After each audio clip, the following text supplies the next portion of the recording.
Hi everyone, myself Dr. Sai Krishna. I am a consultant dermatologist at Kolors Healthcare. Today I will be discussing about the fillers. Actually, what are fillers? Fillers are gel-like substances that are injected below the skin to restore the lost volume. Why does the volume gets lost? As a result of aging, the subcutaneous fat gets depleted. Thereby, the depressions can occur, usually around the eyes, usually most commonly seen. As a result of aging, the periorbital fat usually gets depleted so that these fillers can be injected below the skin so that it will replace the volume. So the volume can be restored so that the fullness can be appreciated.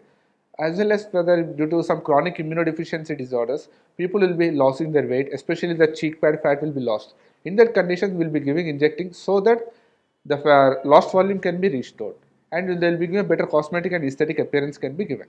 Similarly, few people, even in the very early ages group, they will be seeing multiple wrinkles over the hands. In those cases, we can be injecting the hyaluronic acid based filler below the skin so that the lost volume can be replaced and the majority of the wrinkles can be decreased. There are three different types of fillers, usually temporary fillers, semi-permanent as well as permanent based fillers.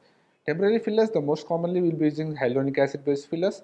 Semi-permanent, the most commonly used is polylactic acid fillers, whereas permanent one we will be using polymethyl methacrylate. We will be discussing in detail about the temporary fillers, that is hyaluronic acid based fillers. There are different types of fillers based on the composition of the filler, that is the concentration, the gel viscosity and its spreadability. So usually there are multiple indications for which we will be using. The most commonly used for facial rejuvenation, that is soft tissue augmentation, we will be seeing around the eyes, or for cheek augmentation we can be using, for the jawline we can be using, for the disappearance of double chin we can use, or even for hand rejuvenation we can also be using. So nothing but the concentration of the hyaluronic acid varies. For example, if we are using for periorbital, usually we will be giving around with the cannula as well as the needle. Needle we will be using only around the 1 or 2 points. With the cannula, it will be giving the best result. So the fillers can be given at any age group. Actually, as such, there is no limitation, but usually what we will be giving is above 18 years of age because as their consent is important. And even the end stage, even for above 60 also we can be giving. There is no such particular contraindication that we should not give the fillers in the particular age group.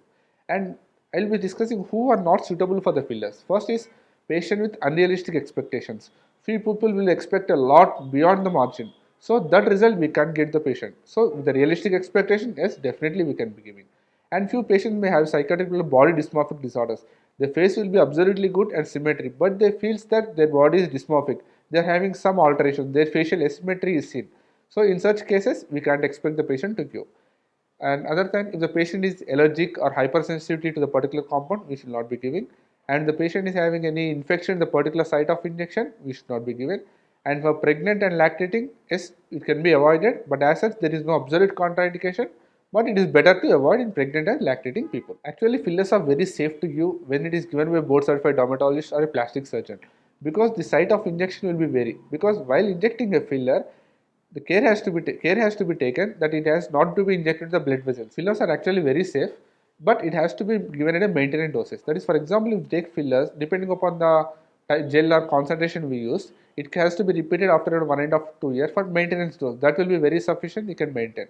And for maintenance, just sunscreen, proper moisturizer, and proper healthy diet is sufficient. Other than that, no maintenance is required for the fillers. Actually, fillers are very safe even in thin, even if the person is thin also, and if there is lost volume around the cheeks, we can give. And there are few people concerning about the weight gain or following the filler indication. There is no such indication or no such problem we have faced till today. So they can be safely used. Usually the weight will not be altered following the injection. The results can be expected on table itself. Even 30 to 40% of the result can be expected on the table and the 100% of the result will be expected in 10 days. So the most thing which the client has to do is they have to take more water. As the fillers are mainly hydrophilic molecule, as you take more water, the gel gets expanded and the volume will be replenished very soon. So the results will last for minimum of 1.5 to 2 years depending upon the type of filler used. Fillers are very safe products, but whether if they are given along with the other treatments like Botox or some other threads, it will be lasting for longer duration.